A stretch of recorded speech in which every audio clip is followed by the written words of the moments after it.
Good fucking day, everybody. I just every time I watch that intro like fucking 10 times before I even get started with this. Even when we like talking behind the scenes, like before we even get the show started. I'm like Logic's talking to me and I'm watching the video. I'm watching my trailer like goosebumps every single time. Because I created that and I'm happy about that. So it's a lot of self-deprecation there, but you know. Sorry, but as you can see, I'm cheesy right now. I'm being happy. But welcome. It's Sunday. It is my favorite day of the week. Sunday, 5 o'clock. It is my favorite day of the week. If anybody's been following, it's because I get to chill here with my boy, Logic. Money looks like he said he's going to be running a little late. He's going to join us in about 10, 15 minutes. He'll be here shortly. But again, this is the best day of the week for me because the whole week goes by and we having these chats back and forth throughout the week. And especially this week. This was good. This is a good week. It's just a lot going on. I'm telling you, a lot. But before we get to what we're going to talk about today's topics, there's a lot to discuss. How was your week? It was good, bro. It was good. There's a lot of information. I was chilling. A little bit of gaming, a little bit of PC gaming. Oh, you got gaming in? Okay, all right. A little bit. Okay. Biggest edge, honestly, I this is like going to be like a concurring theme until I get this thing. But just watching a lot of show. Literally, I'm on Twitch, I'm on YouTube, and I'm consuming the show. I'm literally just consuming it. I'm addicted to it now. I'm watching it more so than anything else. Like other people playing it, the Diamond Leagues, the created players like RTTS, and just the fact that a lot of people doing the no money runs where the no money dynasty one where they're not putting any money in and they're just trying to build up the team from the bottom.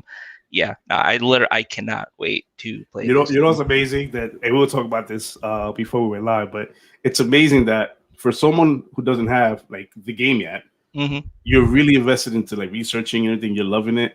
I can see the passion. I can see like when you talk about MLB The Show. If you guys don't know, when this man here talks about MLB The Show, pay attention. His eyes light up. He's not this. He's just not talking about the show. He lives, eats, and breathes the show. I haven't played a baseball game. I mean, I played the show 2020 only because I bought a PS4 during the pandemic. But like realistically, like I haven't played a real baseball sim since 2012 when it was 2K. 2K13. Okay. So that was the last one that I played. The last time that they did it, and that one wasn't so hot either. You know what I mean? But so it's like, you know what I mean. So I think I'm just kind of like itching more so than anything else. To like get my hands back in it, and it just And I mean, for what we're talking about, it looks like you might get your hands on one pretty soon. Oh no, it's Operation Find an Xbox this week. It's Operation. Okay, so out there, social media world, if you guys are listening to this podcast, I need your help.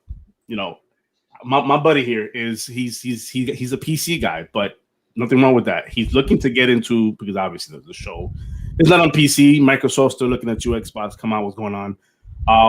Or I should say more like MLB, Sony, whoever's creating it. But he is looking for. He's in the market now for an Xbox Series X. He's S. He's fully blown into that. He wants one. So I'm putting it out there. I'm putting the energy out there. So if you guys can help my man out and just tag him on Twitter World or wherever you have to. It's right there. Logic_so_sick. Tag them and let them know Target has it available. Let them know Best Buy has it available. Walmart, like not so much GameStop because they like selling all the other garbage in the back of the the closet. Was the closet? Remember the closet days when you open the closet, stuff that had dust on it. The system rooms. The system room, yeah. That used to have to, yeah. You guys know we both used to work at GameStop, more him than I did, but those are stories right there that we can tell later on. But he's in the market. That's a podcast in itself. That's a whole different podcast, separate. All in one 30-minute podcast, or more than that, actually. It's sold some stories. But yeah, help the man out. He's looking for that. He's looking for that Xbox system, whether it be the S or the X, doesn't matter. He needs the show. He needs it. I pretty much would invite him over, but we live in two different states, and I don't mind if he flies down here. I'll let him play all he wants. And I know you guys. Let me get my COVID shots first. Get the COVID shots. Let me get vaccinated first before I come down to Florida, please. Fucking reckless down over there anyway. Yeah, not reckless. It is reckless down over there. It's reckless. Yeah. Oh, look, he is joining us. Let me get him back. Let me get him in here. Money! He's here. What's going on? Here. We're introducing ourselves, man. Talking about how Logic is in the market now for an Xbox Series S or an X, man. Oh, me too. Help me out. Oh, I forgot money. Oh, guys, money. Wait, money needs one too. I don't understand. I'm confused. he has the 1X. I have the 1X. Oh, you need one too? Oh yeah. So this is a race. We're in a race to get one. There. Nah, if you find two, let me know. So we're looking for 2 guys. Tag these guys in your Twitter. Let them know you found something at Target, Walmart. Again, not GameStop. They tend to attach stuff in the dust room. We don't want that. But please keep them in the loop when it comes to any systems that are available. But now that money has joined us, how's your week been? Crappy. Playing the Outriders. Done. Now you play it. The update was trash. Yeah. It fixed one thing, break 2 more things. Damn. That seems to be the trend when it comes to these games lately. Like they'll fix one, like they'll fix 5 things, 15 things will break. I don't know if they're creating these string of codes with their thumbs. I don't know how they're doing it, but it just it frustrates me because I jumped on. Give me 1 second. I jumped on there with money. I think it was a couple of days ago. Yeah, playing outright. I paused a little bit while I waited for it to be fixed, even though it wasn't affecting me as much. But I paused a little bit because it was just it was getting to the point where crashing it and having it authenticate to get back in was getting it to be an issue. So I paused it, but I went on it I think Thursday. I went back on it with him and it crashed again. And I was sitting there going, "Fuck! I want to love you. I want to play you. I want to be all about you." You're gonna love it from afar until it actually fucking works. It's just oh my god. So it's Outriders is great, man. It looks beautiful, visually great, 60 frames per second. You get that beautiful HDR, all that is there, man. But when it works, the thing crashes so much. Anything else, Money? What else you been doing, man? No, that was it. Trying to get some Outriders in. But it's not the crashing problem. It's the fact that they made everybody squishy now. So like the stuff you used to do now, you can just run through it. You can't do that no more. They made them extra spongy. So I gotta rework everything just to. Come on, they want you to rework your mods. So the class and the build that you basically had is like meaningless now at this point. It's straight up trash. Like I never used to get 1 shot. Like with my previous class before the update. Yeah. Now I'm getting 1 shot by the weakest enemy, the weakest one. So it's not even like a middle tier or like high tier. It's like little. No. They're very spongy, and now they're like what you had before, no longer a thing.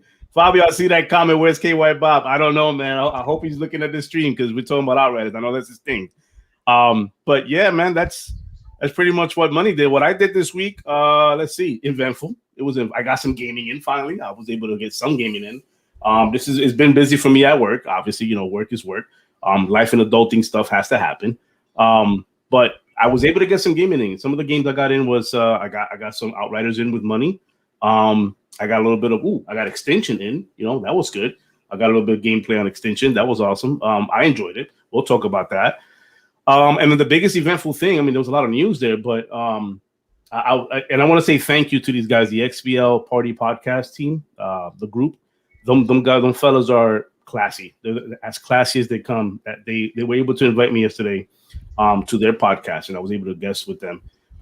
Man, I appreciate that. That invite was it's one of those things where when I got the message, it was mind blowing. I'm like, oh my god, guys! If you guys, the podcast community is a supportive community.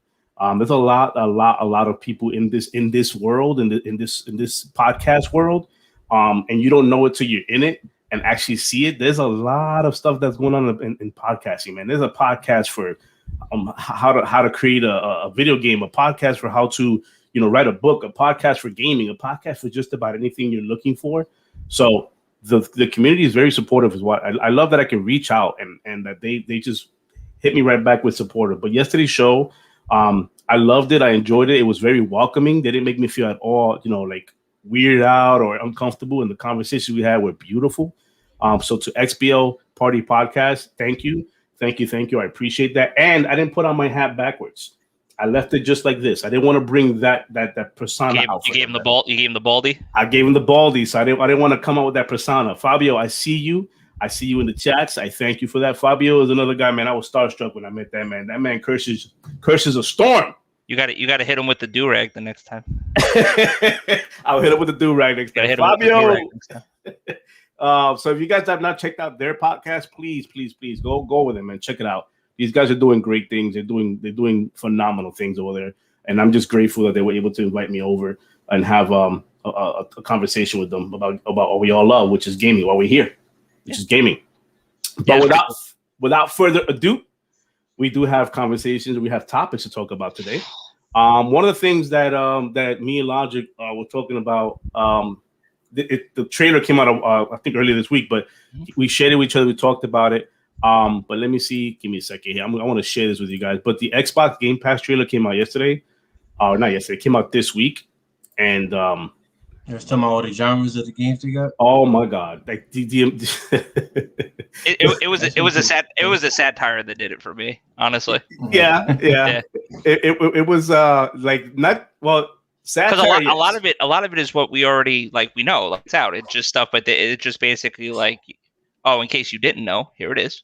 Right. It's a hype trailer. It's a sizzle reel, like you said earlier. It's a hype trailer, sizzle reel. But I watched it, but then I go, let me really watch it, and I'm like I get hyped when I see stuff because this is what Xbox is doing, right? I know I preach a lot of Game Pass. Oh, you rent your games. As if none of us ever sold back their games to GameStop. But you rent your games, and this trailer literally shows even Indiana Jones, as you can see there. But it literally shows the variety that Game Pass has. It's not just, hey, you got indie games or games you played years ago. I mean, it has something for everybody, and this is why I continue preaching the whole Game Pass thing. I just preach it, not just for Xbox, but a model like this would be great for anything across the board because it allows you to try games out, play games, and just something you may not want to spend $60 or $70 on, maybe on Game Pass, and go, you know what? At least I could try it out. That could be a demo for you. Yeah. But this trailer just shows off. And I think to your point too, how many, my brother owns all the Yakuza games. He's a diehard Yakuza guy, but he had them all, if at one point they were pretty much all almost exclusively on the PlayStation 2. Or PlayStation, not like PlayStation 2. You know what I mean? Like he was playing it there. Yeah. But there are a lot of these games too that people have owned. Like I know a lot of people, a lot of friends, me myself personally, I own a lot of these games with the fact that they're providing them to you for free. You know what I mean? Or not necessarily for free. You're paying for the subscription base, but you have access to these games and you could go back to it. Some games you might have missed. Some games maybe when they came out near. I've never played near, but I know that's a really awesome game to try out. And it's not even just the regular edition too. It's they're giving you special editions of these games. Like you said, it's a good way, to even show newer games that are coming out, to kind of just get your game out there and just to a wider audience as well too. And they got a little bit for everyone. They're not just saying, oh, it's only first person shooters. It's only this. I mean, right now, look on the video, they're showing the sports titles that they have. And a lot of that is also thanks to their partnership with EA. You know what I mean? Right. Awesome. And that's how when it comes to Game Pass, it's exactly how I feel about it. It has, like you said, it has a little bit for everybody. It's the number one destination for sports because it has every sport on there.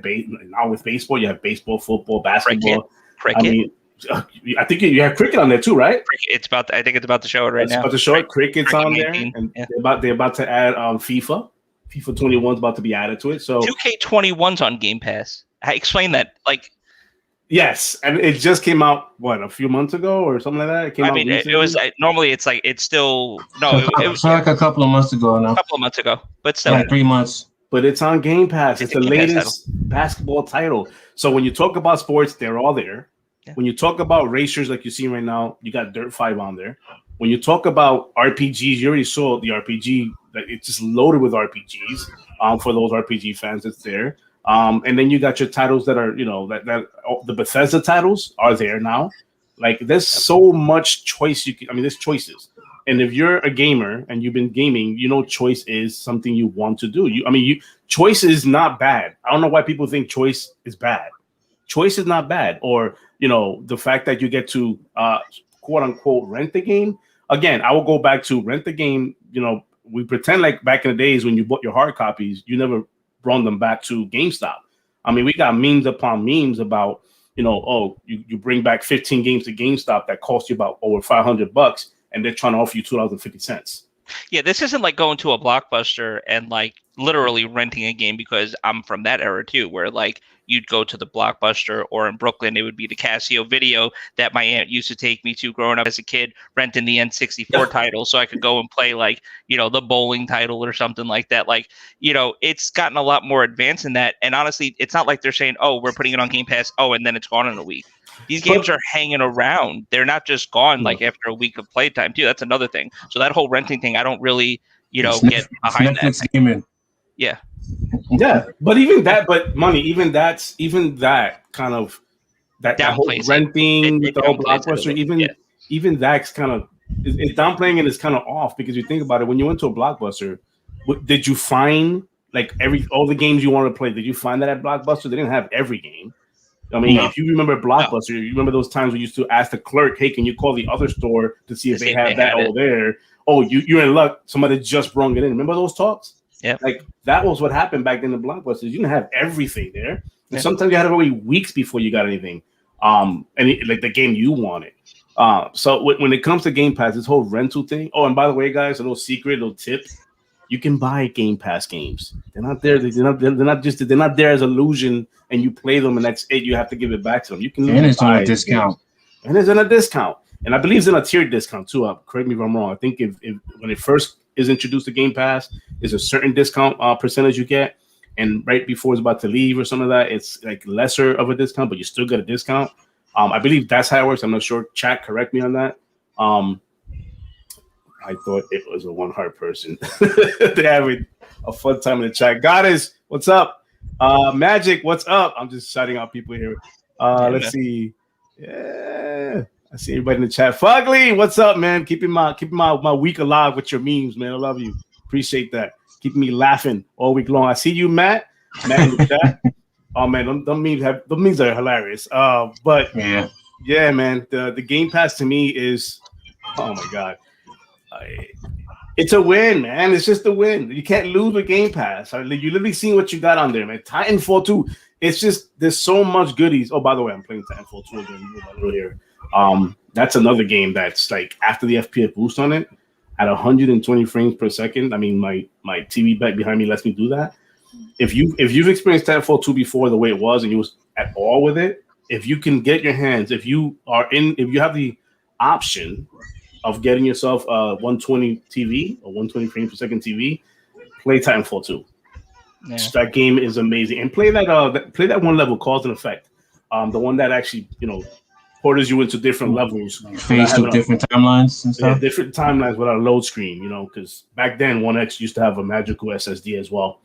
So that's how that works. It brings you in and out. So, but no, anything else on the Game Pass topic?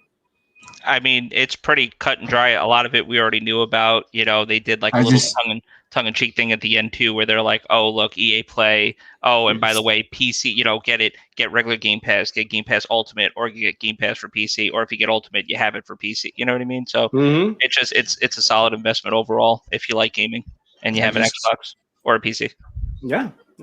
So that takes care of the conversation on Game Pass. I want to talk about Extinction. I know Money has played it. I've played it with Money a little bit. He's played a little bit himself. Yeah. I'm not sure if Logic. Are you familiar with this? No, I'm gonna go hide my camera and do something else for the next 5 minutes for you guys. So I'll actually. Yeah, hold on. How do I do this exactly? No, Is this how it works? Oh wait, no, shit. You guys still hear me? Damn it! All right. Hold on. What about buddies? I gotta show this comment up on the screen. There you go. There you go. I see you, German. I see you. I did not promise open bar night. That's not what I promised. But I see you. We'll talk about that though off stream. Hey, what's this open bar night? It's something between. Yeah, it's something between me and him. Neither here. We're just gonna move on. Past that. So we're gonna talk about a little bit Second Extinction. I had the privilege. I've had time during the week to actually pop it in and play. I only spend a couple hours on it. Haven't gone back into it because again, other things in life that take over. But Second Extinction at first impression for me. Let's see. Obviously, it's early access, so you're not going to get the full featured game on there. Like, it's not going to be like the final product. I know what early access means, unlike most people on the social media world, in the gaming world. They don't realize that early access means that not all the assets are loaded into there, so you're not going to get the most up-to-date game. But with that being said, running on 60 frames per second right off the bat, butter smooth, which, wow. The visuals obviously not there. The HDR is still not activated. The 4K visual, all that's still not there. But in the surface of it all, it feels like a Left 4 Dead with dinosaurs. That's pretty much the way my first impression on that. Money, what do you think? I thought it was pretty all right. I mean, just me not having a Xbox Series X, it looks pretty good on my Xbox. That's what I wanted you to speak on. And it runs pretty good. I did crash one time, but I think that was just on my part. No, let me ask you. I know it was you crashed with me playing with you on that. Mm-hmm. When you crashed, because I was told that it actually brings you right back. Like you don't have to worry about like it brings you back to the lobby. Okay. Yeah, it brings you back to the lobby, and then if you're still in the game, I can just join right back in. No problem. Okay, back in progress, stuff like that. So a couple of people asked me about how does it run on One X. I'm like, well, I have a Series X. I'm not sure, but I did play with money. If you have a One X, it runs pretty good. Okay, it's still 60 frames. I wouldn't say 60, but no, but it's smooth. Is it noticeable? I know it's not 60, but is it noticeable? It's noticeable, yeah. It is? Okay. Mm-hmm. Okay. All right. So, I mean, you get your hiccups then, I guess, with the One X, and that's expected, I guess, because it's a last gen versus new gen type of stuff. But that's my first impression on it. To me, it's a Left 4 Dead kind of a game with dinosaurs. Will I keep playing it? Of course. Yeah, no worries. Will I keep playing it? Of course I'll be playing it because it's one of those party games for me. And if you guys know me at all, I love partying up with my guys and just shooting the shit and just play games because that's what that's what we do. We play games to get away from the real shit.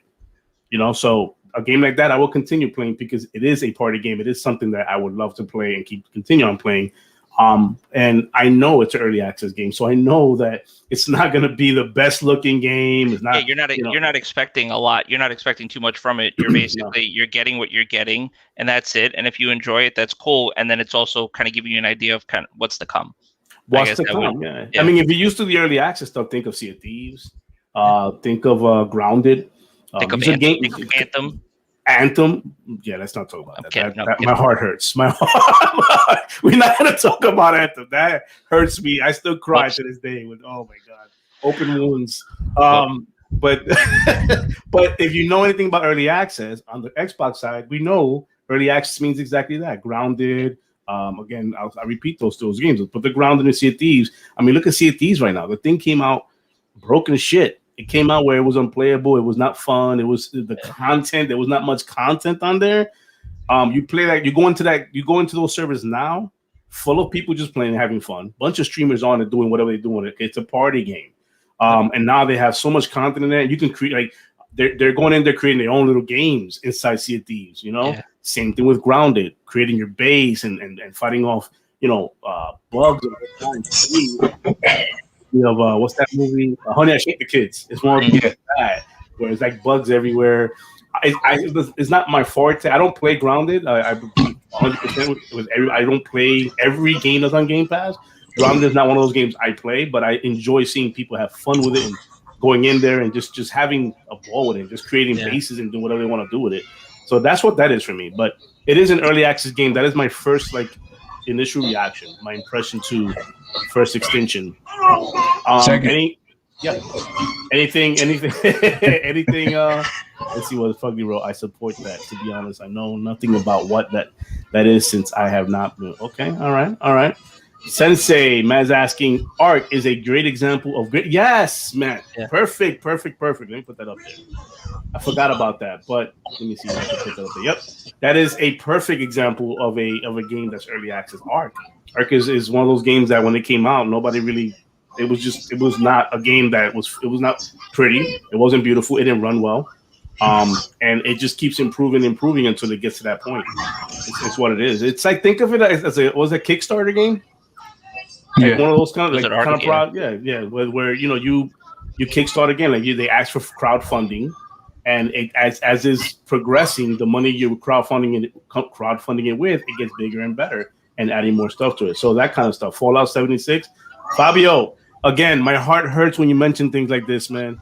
Supposedly it's good, like, but going back to it now, also being on Game Pass because of Bethesda deal. Now. It's Yes, now. I mean, the game came out well over a year ago. Yeah, you know, more than that. More than that. Yeah, I'm being generous. But yeah, like now, supposedly with the content and stuff, I mean, you know, they were killing us before with the microtransactions and everything. But I guess now going back to it, there's a decent amount of content to play with, and the fact that you can play with other people, you know, is a draw. Yeah, that I agree. I said this on the Party Podcast yesterday, XP Party Podcast. But when it comes to these games, any game, I think what's important that they should do two things. They should always have a PR marketing manager to talk to the people and let them know, you know, this was happening, this was going on. But also have a roadmap. It's the number two. Have a roadmap to your game, especially if you're an early access game. Have a roadmap so that we all can see exactly where you're at now and where you're going to be tomorrow versus where you're going to be next year. So that way everybody is appreciative. What up, 100? Another guy, that's my dude right here. Let me put him up there. So that everybody knows exactly where your game is at and where it's going. So, let's see. Man, that's your kids having fun back there.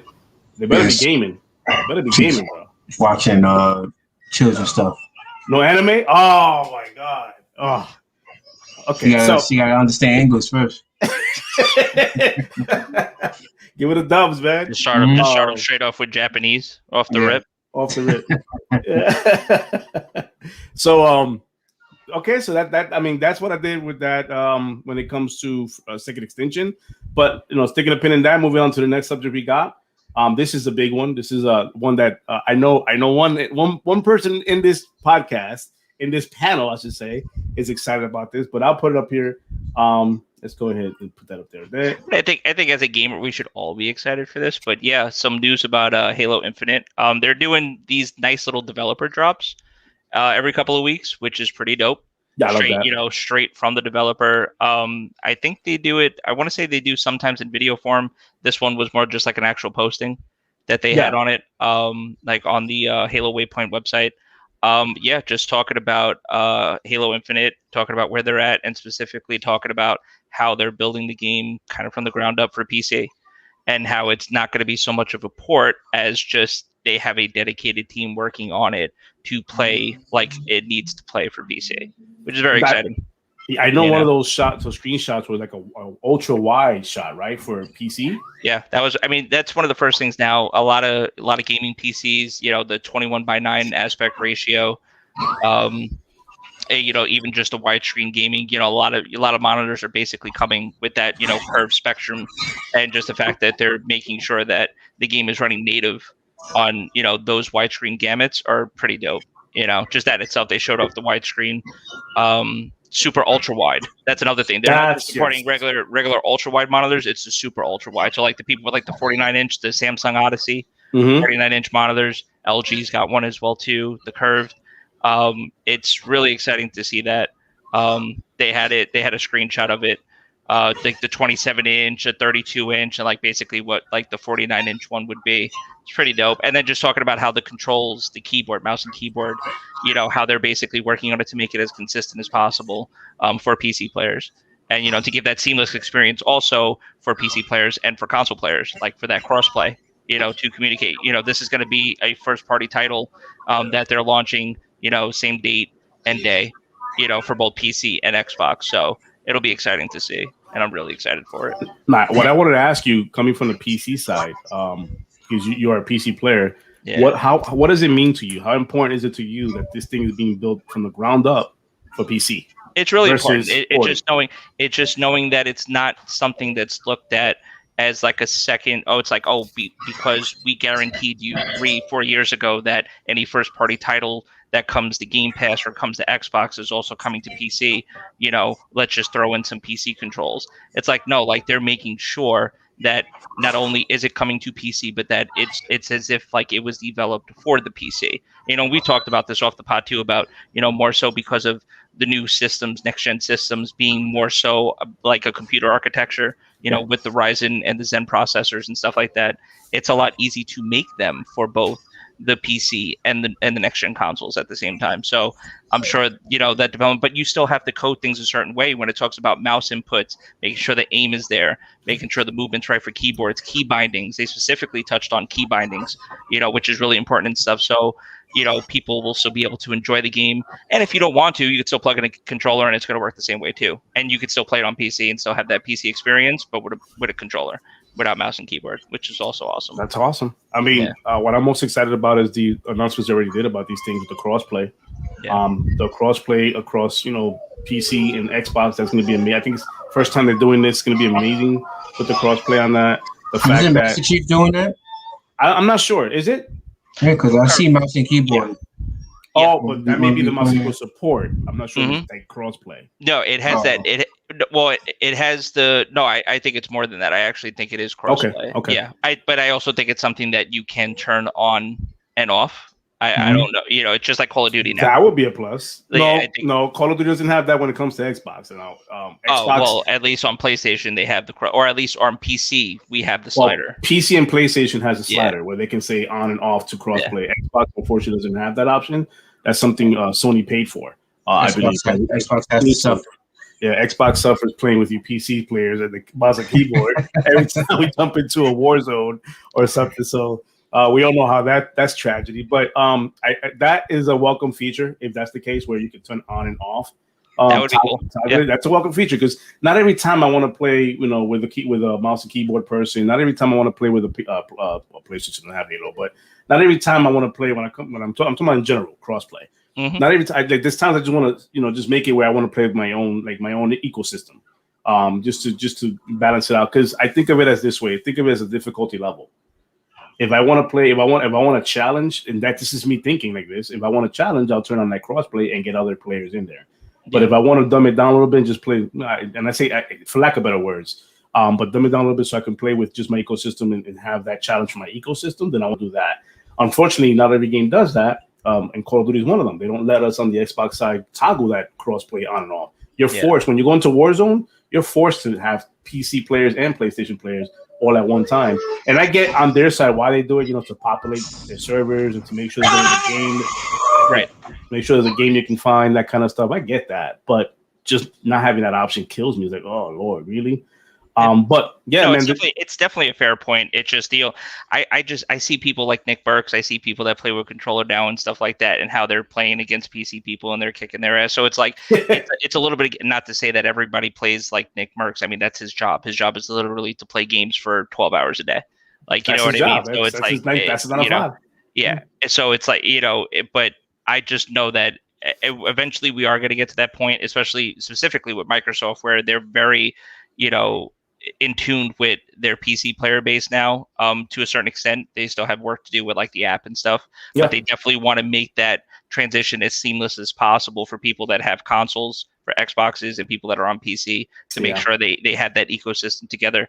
Because in short term, it might seem like you're getting you might be going against people that are just more sweaty and stuff like that, or just like mouse and keyboard. You might be look at its disadvantage, but I think like more and more, like as time goes on, I think like it'll level it out as more time like you spend playing with each other. You know what I mean? I'm curious about the whole. I know they're building it from the ground up, but I'm curious about to know building Halo from the ground up on PC versus the console version during crossplay. What advantages PC are going to have, or what advantages consoles are going to have because of these kind of design that they're going with. Like that's that probably be my only concern. Like one of my concerns when it comes to the Halo thing, the Halo crossplay, that PC is getting the ultra wide, getting the ground up, and obviously you got the FOV sliders. Which, by the way, those FOV sliders are now becoming more and more common on the console side, which is again a welcome addition to games. If you guys don't play with FOV sliders, I encourage you. You play, especially if you're playing a shooter game. I encourage you to play with that. Man. The biggest advantage, more or less, that I could probably speak to is just the peripheral. Like when you talk about when you're playing against somebody that has a 32:9 like ratio, on a 49-inch, and you're playing on even a 40-inch or 50-inch or something like that, you don't have that same aspect ratio.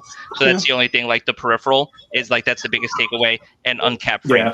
Like you're gonna have, okay. I mean, Halo's gonna be at 120 more than likely, 4K 120, or at least 60, 4K 60 on PC. You know, you have uncapped frames. That's the biggest thing.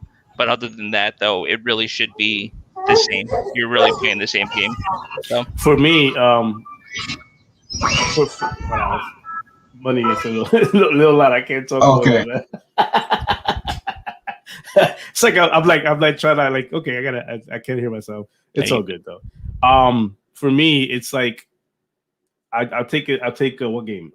Rogue Company is an example for me where I have the option to play 120 because I have that 120 screen. And I don't know if it's me, but I do see that when I'm playing, I can see how I'm a little bit more faster and I have more time to react to an enemy in front of me where I can jump on a box, shoot them. And I shared a video on that on Twitter the other day.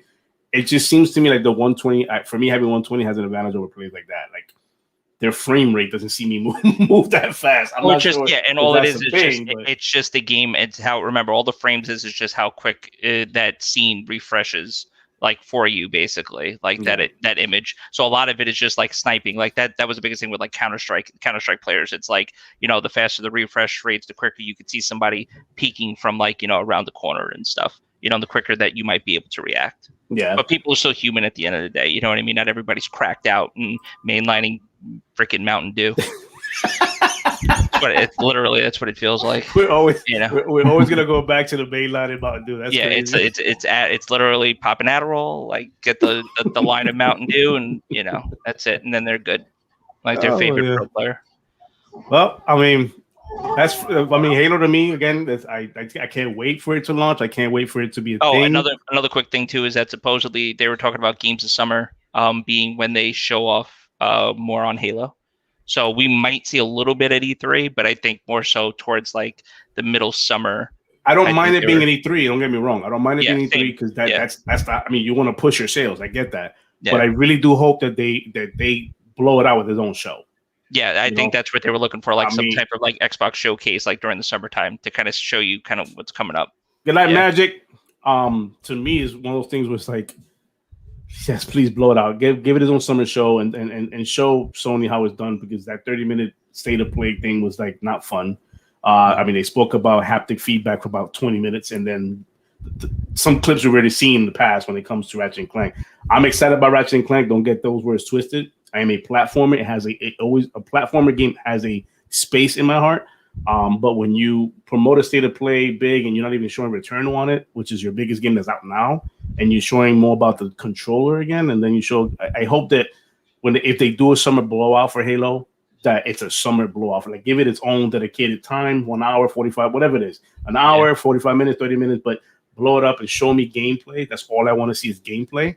But if that's what they're going to do, would you rather see campaign gameplay or multiplayer or both?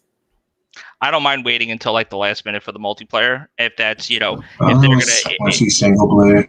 Yeah, I want to see single player, because especially from all the bullshit that they caught from last E3, I'd rather them try to like save face and like show us what the game actually worked on. Itself. Yeah, the game itself and like the actual experience itself too, because they're kind of doing some things with the lore, like when it comes to this game as well too. Yeah. It's the Chief, but they're doing their own things. Like so, I'm more, as a Halo fan, I'm more interested in kind of like where they might be going narratively and stuff like that. The multiplayer stuff, it's Halo. I hope it's great, and hopefully it has good combat, and we'll see. It's Halo. It's Halo. Yeah. What my thing with this is that I do want to see campaign.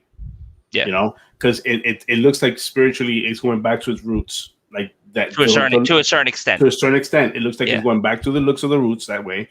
I am enjoying the screenshots I'm seeing because they're taking away the glary stuff and the whole Michael Bay look to it with the lens flare. All that is going away.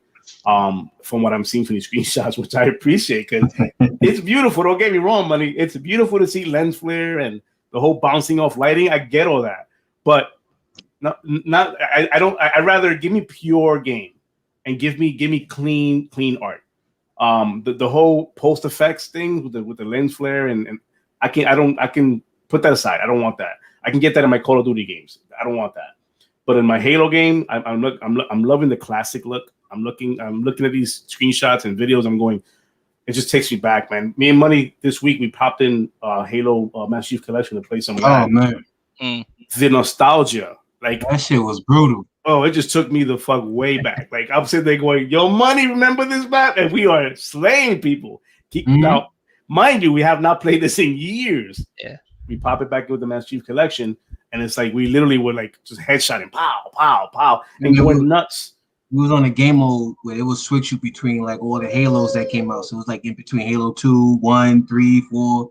Yep. So it was just so confusing. Like we would jump from Halo 2, so we remember the buttons there, right? But then we go back to Halo 1. I'm like, yo, what's the melee button? Yep. How you jump and stuff like that. That was the funniest thing ever. Like, yeah. Look, we went from a Halo 4 map to a Halo 1 because remember back then it was LAN partying, so you didn't get multiplayer. But that LAN party map, that little tiny room map, and we sitting there going, "Holy shit, we're killing each other as we spawn." It was, and like, because it switches. The melee could go from B to RB, could be the stick. So, for me, that was the confusing part because I pop in Master Chief Collection and I realized that it does. They have a playlist that actually bounces from Halo to Halo, but not only just bounces from Halo to Halo, it gives you the controls default from that game. So I'm sure there's a setting there like across the board. Yeah, you could go into settings and actually change that and make it across. Where you can make it across, but certain games they change the way the buttons work. Like certain games, like or had certain games had like the when you could like starting from Halo 3 on, where you could draw like a bubble shield and stuff like that. Where you couldn't do that in Halo 2 and stuff. You know what I mean? That's another thing. That's like I remember there was button layouts before like the old ways compared. I'm like I remember Halo 2 having it like this. But I'm sure they updated so that it can across the board feel a lot more better. But man, excited about Halo. What's coming for Halo? I'm sure there's going to be at E3. I'm positive it's going to be at E3. It just has to be. And hopefully they do a summer blowout for the show. That would be an amazing feat when it comes to Halo, man. I want to see more Halo. Any more thoughts on that before we move on to the next subject? No, I'm pretty sure we covered what we needed to. The next thing I want to talk about, this is an interesting one, and I'm probably going to get a lot of laughs at this one, but IO rumored to be partnered with Xbox and they're creating a Dragon game. That's the rumors right now. Yeah, the rumors is I think Jeff Grubb is the one that came out and said it. A couple of people already came out from Windows Central. They came out and said that it's rumored that IO. Well, it just seems that they're hinting it's more than a rumor, but that IO, which is the Hitman makers. Yep. And now have that Star Wars game coming. It was a Star Wars? No, excuse me, James Bond game coming out. James Bond. Yeah. They're creating, but now they're rumored to be working with Xbox on a game for Xbox, and it has to do with dragons. Naturally, it was like some medieval time type thing, right? Well, for me, yeah, I don't know. It could be Blue Dragon. It could be anything, right? Because dragons.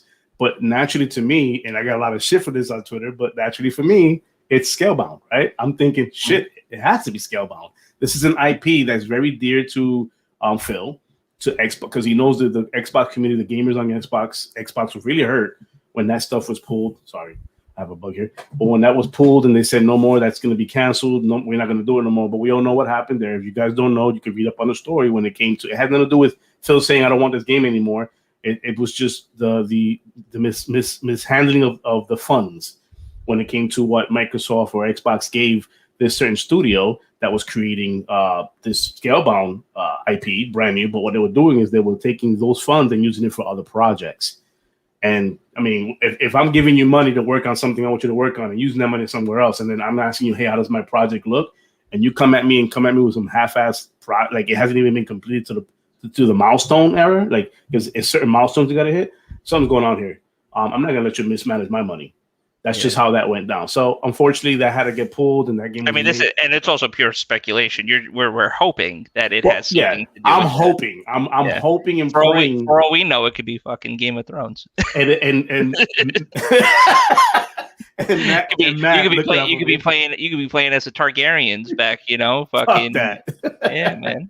And Matt, good luck for that. Platinum Games is the one. I didn't want to say it, but Platinum Games is in the chat now. But they're the ones that. So does Microsoft actually own the IP to Scalebound? Oh yeah, that's theirs. Okay, that's completely theirs. And I have hopes and dreams still because nobody that's from IO or Xbox come out and really said no, it's not a Scalebound. Until that happens, shit, I'm gonna have my hopes up high. So it could be a Scalebound. I know I'm gonna get shit for this, but it could be a Scalebound. Hopefully, it's a Scalebound, but. it's a game nonetheless being made with dragons in it. That could be just about anything. I mean, you think about games that are popular, like Dragon Age that are popular. You got Blue Dragon that came out with from them a while ago. Blue Dragon on the Xbox 360. Panzer Dragoon. There's so many dragon games come on the path. Wasn't that Draken? Wasn't Drakengard technically? Drakengard technically, technically. But it was. You weren't like it wasn't like you know what I mean. Like it was more like action RPG-ish kind of. Fugly's asking. Hold on, this is a good question. I'm gonna put that up there. He's asking.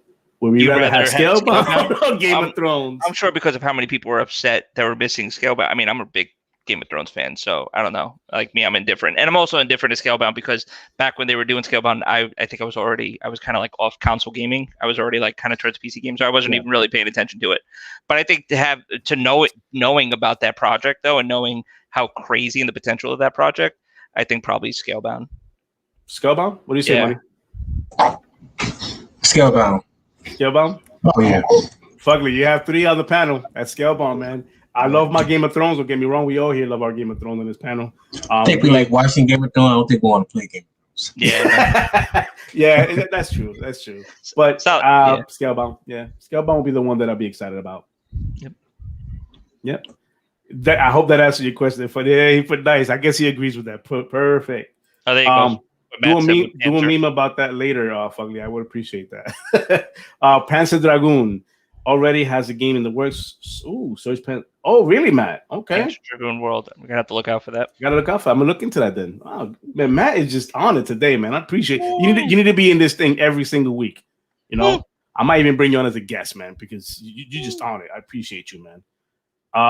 So yeah, that's what's happening with IO partnering up. That's the rumor, partnering up, and I stress the word rumor. Don't be on Twitter saying, Sensei thoughts or Sensei Kill said, "Hey, it's coming." Don't do that shit. Oh, fuck that! Direct all your hate towards Sensei.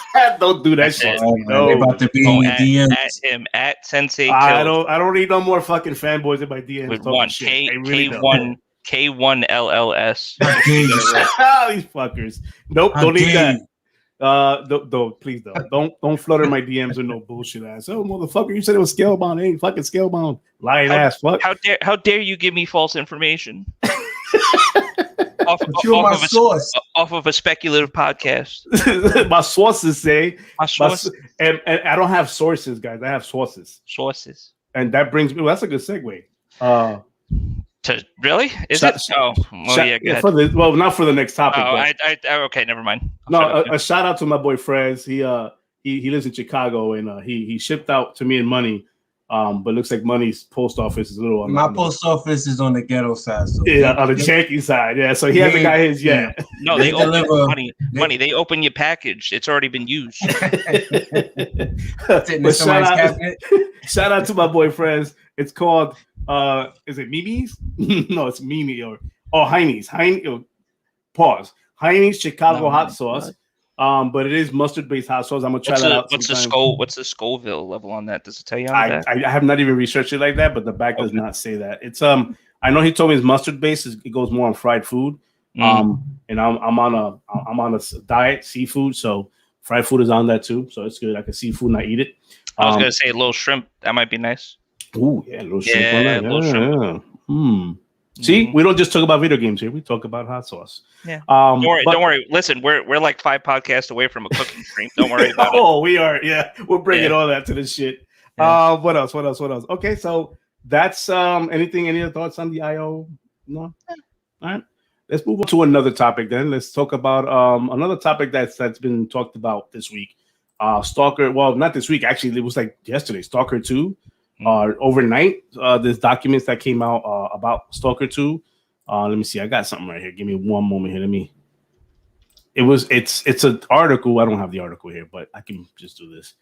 There's an article that came out. To stream. There we go. There's an article that came out. It's like a court article or some of the documents that came out that talked about some things here and there. One of those interesting things that was on that article is Stalker 2 being a 3-month exclusive to Xbox, the console. It got some gamers pissed off and upset because it's like, oh shit, 3 months, that's all we can do on the Xbox side. We got PlayStation doing 1 year exclusivity, sometimes 2 years. We might not even get those games ever in the console cycle, but yeah, we're doing 3 months on this side. Look, stop that shit. We're getting it day one on Game Pass. Who the fuck cares if 3 months, 6 months, or a year and it goes somewhere else? We're not those gamers. Yeah. The more gamers that play these fucking games, the better the support system is. Yeah, people need to stop being selfish. I'm tired of that. Just stop being selfish. Listen, I mean, do I ever think we're seeing a God of War on Xbox in our near future? No. But you know what? That would be fucking cool. It would support the devs when everybody get a chance to play. You gotta say when I say hashtag support the devs, I don't mean on one box. I mean support the fucking. If you're all about supporting the devs, then support the goddamn on whatever you play on Nintendo. It doesn't matter. PC, mobile. If you're a mobile gamer. My boy, Reckless up in the chat. Stop that shit. Stop that. Now support the devs. Support the devs. No, seriously, man. It's like. They talk about 3 months exclusivity. I can see how that can upset some people because, especially if you're all about your box, you're all about I identify with a box. I love my Xbox, and I'm not trying to play the what do you call that? The neutral card here. I am not a neutral. I love my Xbox 100%, but at the same time, I'm excited that it's Game Pass day one, day and date. Let's be excited about that. You get to play, even if it comes out 4 months later on a different console. They're gonna pay probably $60-$70 on that shit. You getting it on Game Pass, fuck it. And let me ask this question: has anybody played Stalker 1? To be so upset about Stalker 2 being, I think a lot of people don't even know what Stalker 1 is. A lot of people don't even know what Stalker is, but because they mentioned 3 months exclusive on Xbox, we're excited. Like, oh fuck, why not a year? Who cares? Yeah, you get to play it on Game Pass day one. This one I get past. They're gonna get all red in the face and shit. Oh, hold on, fuck that. Put the hat on.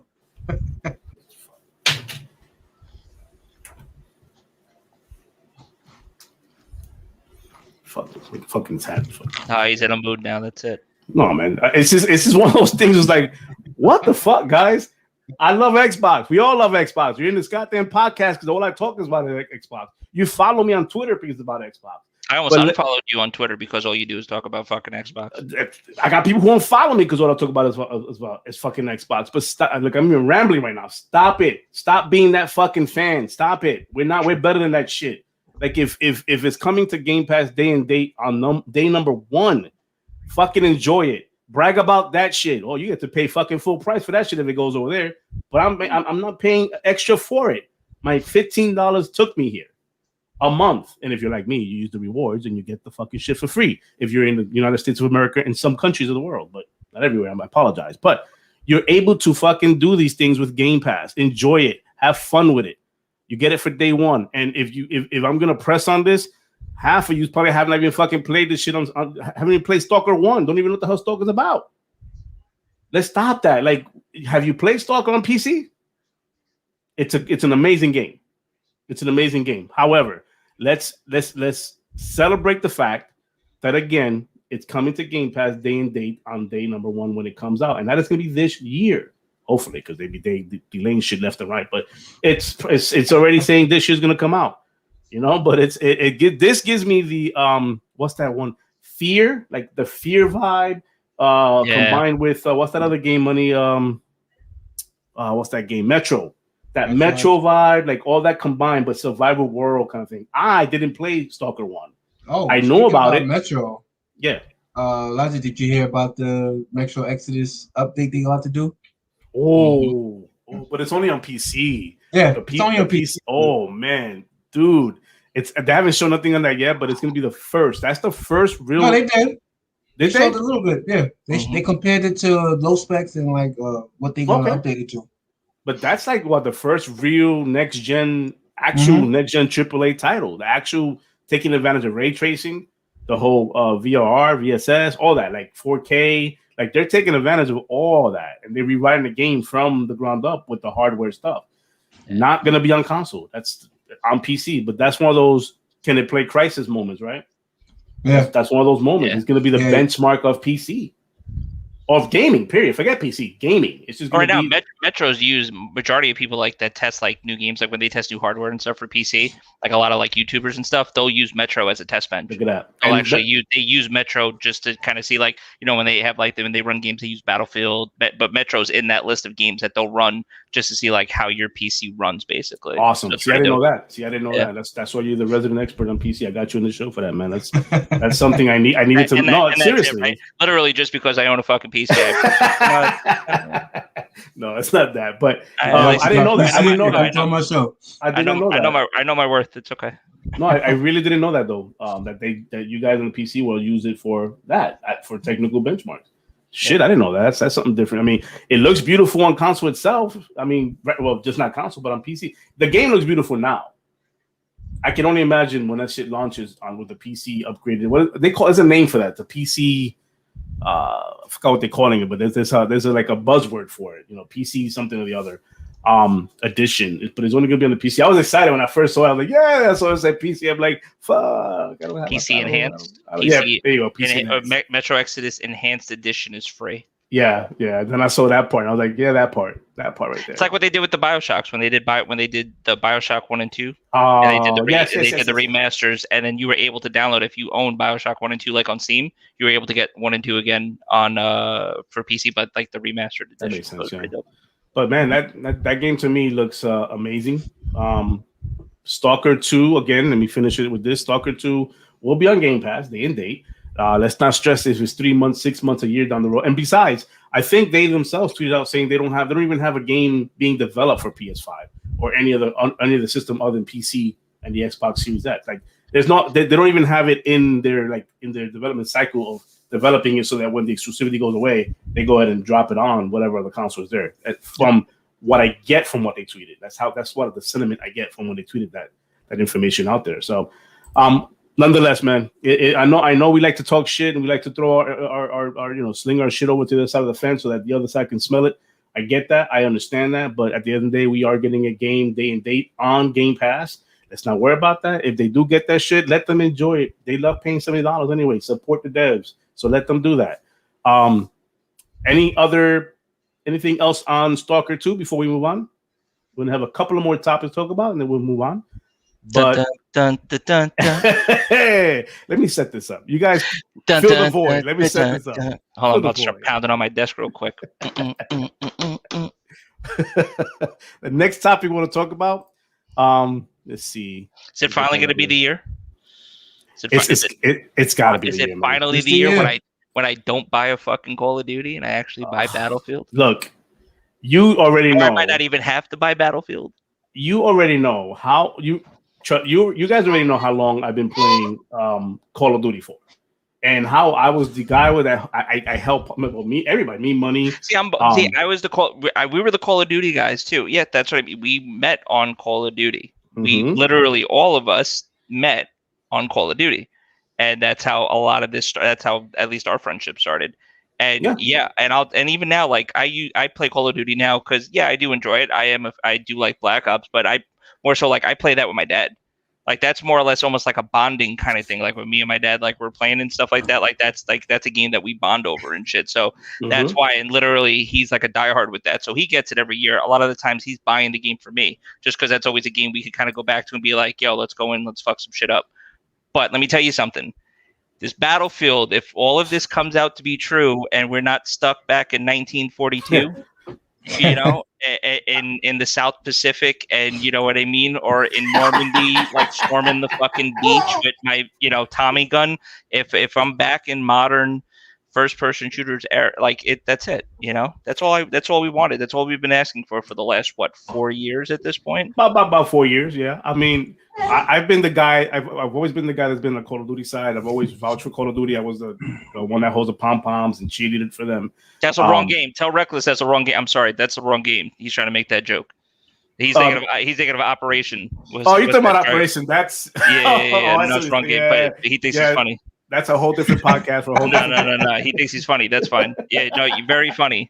Very fucking funny, bro. Yeah, I gotta highlight it so the chat can see what we're talking about. Yeah. That's actually an interesting story. I might just share that solo on Wednesday by myself. It's true story. It's true story. We have witnesses, and I even got pictures. So we'll show that story sometime soon. But stay tuned. Stay tuned. See, that's how you do podcasting. You throw nuggets and seeds out there. Like, okay, let's go. I want to watch this next podcast. So stay tuned for Wednesday's solo podcast. I'll dig those photos out. You can see what we're talking about. I'm DDoS with you. I'm fucking sending packets to your house. That's it. You're done. You'll never podcast again. Kidding. Anyways, all right, back on topic. Yeah, so I was the guy that held the pom poms, the cheerleaders, like most of us did with Call of Duty, and you guys ended up playing. You guys played both. You guys played the Call of Duty and the Battlefield. I never had a preference for Battlefield. Like I was in my thing, the whole open battle thing, where you're running, from one point till you die, you have to do it all over again. Run. It wasn't my thing because I wasn't all about vehicles. At the time, it was all about arcade shooting for me, right? Which is what Call of Duty is. But up the last couple of years, when it comes to the Call of Duty side, it's like it's been stale to the point where it opened the door for me to play more and more the Battlefield side of things. And Battlefield 4, man, this what you see on your screen right here was my very first time, like really, really, really getting into a Battlefield game and enjoying the shit out of it. Like this was it right here. The evolution, the way the buildings fell, the active what do you call those things? The activities that happen during the gameplay of the map. With like the dam bursting, and right there, this shot right here is where that if you blew up that I don't even know what they call that, basically smoke pipe. That right there, chimney thing. The tower, that would collapse. You have to go downstairs. I mean, you have to go in the basement, trigger the bombs, and the whole thing would just collapse. Right. And it actually changes the map. Like the map layout changes. With that being said, the explosion of the dam that changes out the level, like completely. You playing the map in the city down in the downtown city where the building comes down. The building comes down, and then the site you're fighting over the rubble and shit. You're fighting over rubble. What's the other boat? The ship one, the one where the ship ends up crashing on land and changes. Like literally, you're playing the first half of the game with one level layout, and then the other half it just changes with the events of the game. It changes. And you're playing the same map, but a different look to it. Like you're literally playing two maps in one game. Yeah. And that to me was like the very first time I go, what the fuck is this?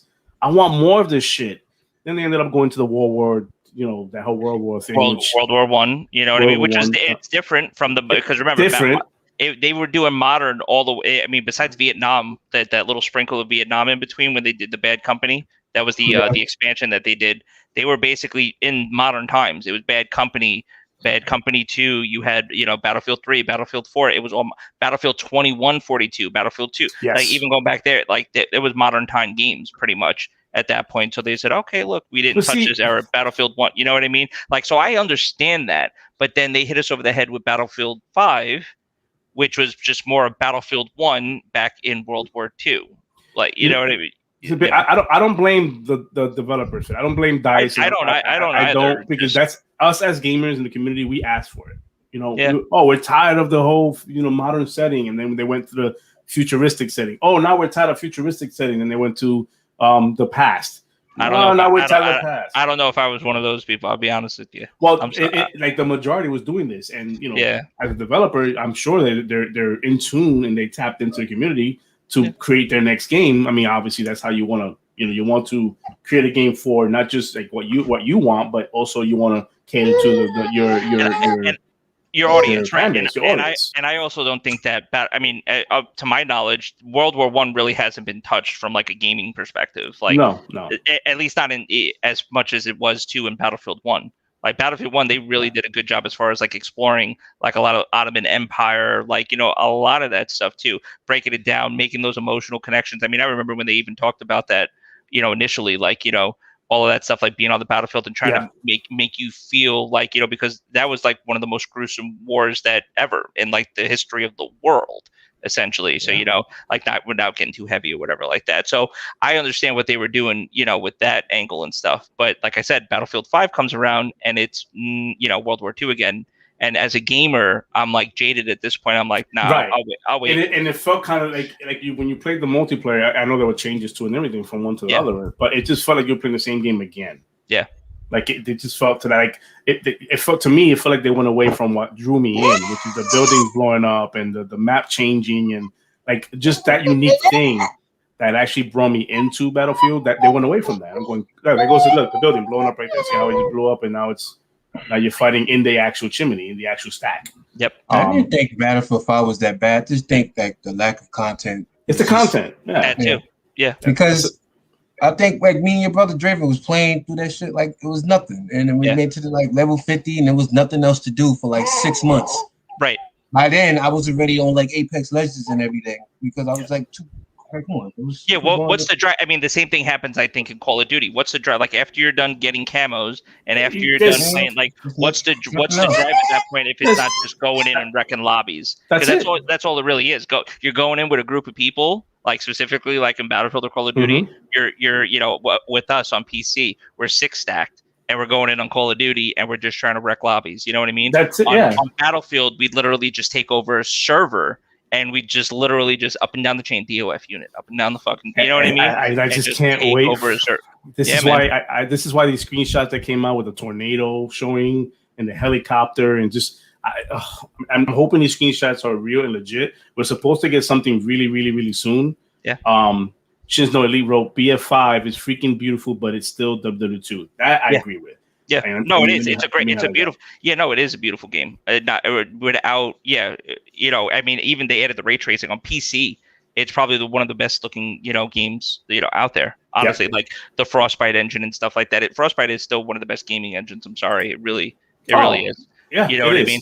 But they went away from the Levolution. I need them to go back to that. I need them to go back, like all that stuff they brought in with Bad Company that they started doing with BF3 that they made really good at BF4. I need them to go back to that. And supposedly, according to them and the little tidbits and little things they've been talking about, besides the screenshots, they're saying that they're looking forward to it, that they've heard people and that, and there's a lot of people working on this too. They got a lot of DICE, it's not just the one DICE studio. They got a lot of studios working on this right now. So I'm really excited about it. Yeah. I mean, it looks like they're throwing all hands on deck when it comes to this game. The one feature I do hope they bring back, which is a very classic feature to me, it's a bragging rights feature. It's a Tokyo shit feature.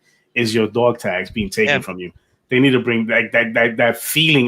The first time I experienced that was Bad Company 2, or actually Bad Company 1, and then Bad Company 2 continued, and then it just went on. But it kind of got watered down after a while with the dog tag taking, because they didn't really focus in too much on it. But on the Bad Company series, taking a dog tag was the shit. Yep. It was, and there's a story behind that dog tag that there's in our group. There's someone that's to this day says the dog tag never got taken, but we all know it got taken. Reborn, if you're listening, we all know your dog tag got taken. There's probably everybody got Reborn's dog tag. What are you talking about? I loved that they used to be a counter with the tags. So when it got to the point where they literally you could see that's how you knew if you came up you take somebody's tag and then you'd go back and you used to be able to see everyone's tag that you took, and then you could see how many times you actually got their name was on it, and that's the aspect that I think that's what they went away from though. It just became part of the it was baked that was into the gameplay. Was the chase. It wasn't just about getting the ribbons and stuff like that, because my dad was huge on that. It was about filling up all the ribbons and stuff. What to really grind for after you've played the game. But that tag aspect, just knowing that however many people play, it's I still haven't gotten your tags yet. Yeah, you know what I mean? It's oh wait, but all you do is fly around a plane. Well, I got to get you somehow. Maybe I'll get you before you even load into it. You know what I mean? It's little things like that. The hunt of that, the way that I think we recreated private servers to hunt tags of each other, and we would go around looking for each other for those tags, just to hunt them. You got a gun in your hand, and you prefer to put that away. No, you just join a lobby before we get it. We'd be in the party chat, and then the game would still be in progress. So you join and be on the other team. You wouldn't join on the same team, and then next thing you know, you try to run up on somebody and catch one of you boys' tags or something like that, and then you find out wait, what the fuck? You're in my game? Because you wouldn't even know. You were just playing the game, and then it's next thing you know, it's you get killed, and you read the name. It's oh, you bitch. Now, look, Post is in it right here too. The addicting part. There was nothing more satisfying than running up on a sniper or creeping up on a sniper while he's going at it, just shot after shot, not even knowing that you're around him, and just take his tags. That was the most satisfying, especially if he just killed you. Yeah. And you spawn and he kills you again, you're I'm gonna get your ass. And you get right behind him and you grab those, you just take their tags. There's nothing more satisfying than that. And I hope that aspect of that game it gets not just brought back and baked into the game itself, but made better. Made better, flesh it out, make it feel give me a trophy room for tags. so I can display that on my socials and like look at my trophy room so you can see what tags I've taken, how many times I've taken it, that kind of stuff. I know Reckless is in the chat talking shit, talking about my tags have never got taken. Anytime I don't even think you left Call of Duty. Did you leave Call of Duty to play Battlefield at any point in your gaming? Because I mean, it's hard to take your tags if you're not playing the game. Reckless, we got to be playing the game for it to happen. So hopefully they bring taking tags in Call of Duty, and we could do it there. But we're talking about BF, sir. Like let's stay focused here. We're talking about BF. But yeah. This year's Battlefield 4, which is I chose this video with Logic and Money because this is where, like, for me at least, this is where I came in and started like passionately loving the shit out of Battlefield. This is it right here. Like I love like Metro. Is it Metro? You guys know more than I do. This one wasn't Metro. No. I mean the map, the real popular map. Is it Metro? Yeah, Metro. Yeah, when you go under the ground, after Revolution, you go into the subway where that would go down, and then you'd go out on the other end. You fight through the tunnel, take those points, go out on the other end. You'd be inside like the top of the station. Come out of the station, go to the building where the river is. Yes. Have to take that, and then you. Now, what's that mode called? I think it was just was it just Conquest? I'm pretty sure it was just that's Conquest. The one that you progress, right? Like if you take over a site, then it moves on. That's Rush. Oh, Rush, that's what it was. Oh, Rush. Okay, yeah, because you take over points, and then as you take over points, the team on the other side is going back. Yep. And they got to defend their points where you got to take it over, and then every time you take one over, it turns into a different level. That's another thing. Rush, that's another level that I enjoyed. It's one of those things where these maps were the game time of these maps or these games were long, but in that one session of that one game you're playing literally 4 or 5 different maps depending on how the gameplay goes. If you're a dominant team on the defensive side, you know how to defend, then it may not go nowhere. It just stays right there. But if you have a good team on the attack side, you're going to see different sides of that map. And not just the outside and the trees fall. No, I'm talking about you're going underground to a subway compared to being outside to going inside. I love that when that first exposed itself to go into subways before you go in there, the way the sun hit, and then it blinded you when you were going in because you couldn't see. I mean, like legitly, if you're going from outside to in, you don't see much until your eyes adjust. It kind of did that for me. But I'm excited, man. I'm excited about Battlefield, and hopefully we get something sometime soon and before, and I mean before E3. Like, give me something. I want to look at it. And even more so, we talked about this before the podcast, but imagine Battlefield 6 gets introduced. Trailer happens, not a teaser. I'm talking about full-blown gameplay trailer. Here you go. And at the very end, you see day and date on Game Pass. Imagine that shit happening. And it can happen. It could definitely happen with the partnership already announced between EA and Microsoft. So it could definitely happen. It's definitely in the realm of possibility. So that I think that might just excite me the most out of all of this. I mean, it can happen. They have a good relationship right now with their partnership with the whole EA Pass on Game Pass.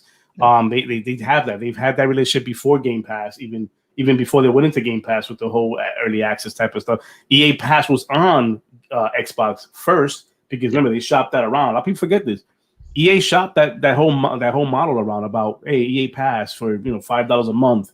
We want it on your systems. You mind that? And back when it was called Origin Access. When it was called Origin Access and EA Access, and it was a thumbs down for everybody else, including PlayStation, because no, our fans don't want that. Is what they said at the time. No, our gamers don't want that. That's crazy. It'll confuse them as we were dumb. But Xbox said, let's take a chance on it. And because of that chance, it grew into a really good partnership. We all have our gripes about EA, but at the end of the day, we're playing EA games now for no extra charge. Yeah, because that partnership exists and it got bigger and bigger. So, to have a Battlefield 6 moment and say Game Pass at the end day and date, that'll trump a lot of whatever's going on this year. Yep, it'll be mind blowing to have that on Game Pass. Yep. Especially the logic there would be, no pun intended. See how I tied that in. The logic there would be, you haven't come out with a Battlefield 6 a Battlefield game in what, 2-3 years now? 2 years? 3 years. 2 years? 3 years. Right? Right. Call of Duty is your direct competition that's coming out with a game every single year. And we already know, we saw the reports that they're putting every studio on Call of Duty. Even my mom called me the other day. She says, I'm working on Call of Duty, Papi. I'm like, all right, mommy, you go ahead and do that. No problem. Let me know how that works out for you. But, everybody and their mother's working on the next Call of Duty because they want to make sure it's right. and you have a Battlefield coming out that's going to compete with you again. Yep. You haven't had that direct competition in a while, so it'll be a smart move for them to go at EA side and go, fuck, let's put this on Game Pass. And now we, we level the competition. Now we have direct access to 22 million subscribers to this game, to our game. Yep. Just on the business side of things is how I'm thinking of it. Obviously, I didn't go to school for business major, but I would think of it that way. I haven't come out with a game in a couple of years. Some people may have forgotten what we're about. Call of Duty comes out every single year. They're going to bring the heat this time around. What can we do different this time? Let's bring it back to the BF ways, the BF4 ways, and let's put it on Game Pass. Yeah. That's a win-win. Everybody wins there, Even PlayStation gamers win because they pay $60 for their game. They love supporting their devs. I will keep fucking ripping that shit to the end of the day.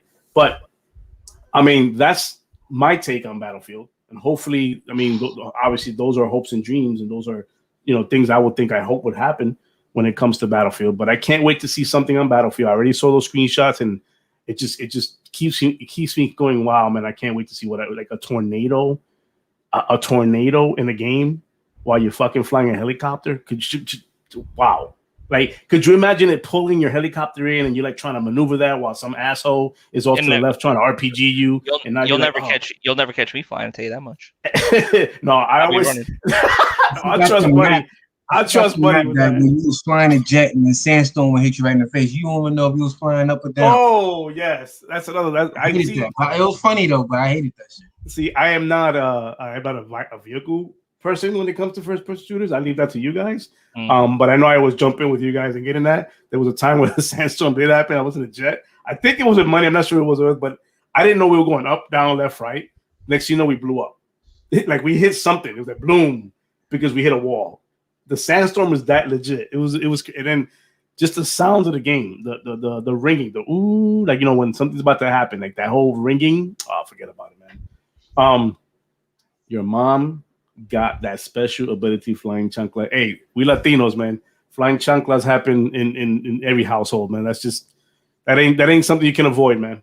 It's not a skill that I learned either. I don't know why I never got taught that. But any other thoughts on Battlefield? Excited. Very excited. I think the chat's excited about it too, so we're good on that. And it looks like most of the chat's sticking around for this chat, so I appreciate you guys for sticking around for this. The last thing we want to talk about, though, just to round up the show and finish it with our final thoughts. But the last thing I want to talk about is this article came out, I think during the week. But there's something that came out that said that Microsoft was exploring doing a 12% shop cut, like instead of charging the full 8 or 30% or whatever they charge to these developers who put their games on the Xbox store, to bring it down to 12%, where they only keep 12% and the remainder is all full to the developer.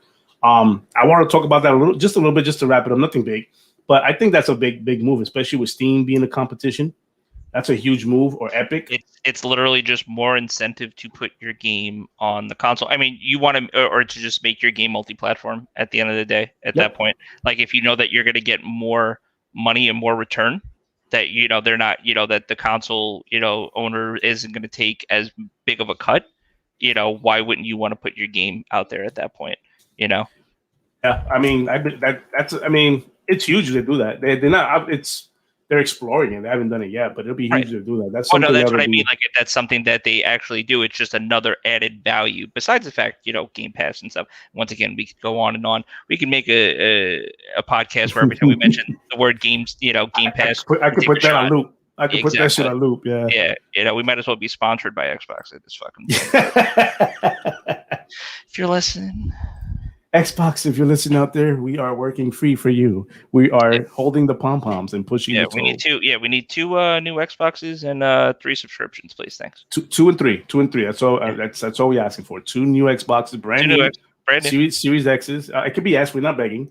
We'll pay for them. We'll pay for them. And just make that available so that it just to them too, so they can go ahead and get it and get some Game Pass. Ultimates on there if you don't mind. Yeah, do that.